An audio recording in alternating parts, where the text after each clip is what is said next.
Hi guys, and welcome to Autocraft Motor Caravans. Today we're going to be doing a short video on Ford Transit Customs and fitting a Fiamma F45S awning. So today we're going to be looking at the Ford Custom Trend, Limited, Active model and the Sport model. All the back end of the chassis are the same, so this applies to all models. If we move over to this silver Ford Custom, we can see that we fitted on this model a Fiamma F45S, 2.6 metres, the multi-rail brackets and then the multi-rail. On the short wheelbase, there's two ways that you can fit this awning. So right here, we have the Fiamma brackets. These are specifically made for the short wheelbase version. So the taller bracket will go to the rear and the shorter bracket will go to the front.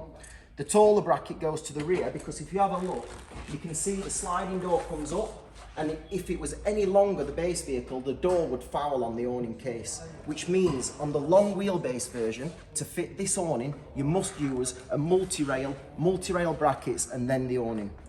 So just to run through that one more time quickly. On a short wheelbase, you've got two options. You can use the Fiamma brackets, or you can do it like this one here, multi-rail brackets and the awning.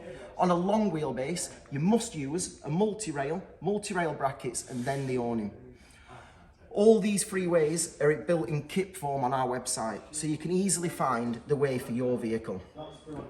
On these awnings, please remember that the K-Dar strip is included. So if you're wanting to use any driveway awnings, that's all built into the F45 case. So right there, you can see running all the way along, you've got the K-Dar. If this video has helped you, please like, share and subscribe, and we look forward to hearing any feedback. If you need any more information, please give us a call and we can talk you through any queries and any questions. Thanks for watching.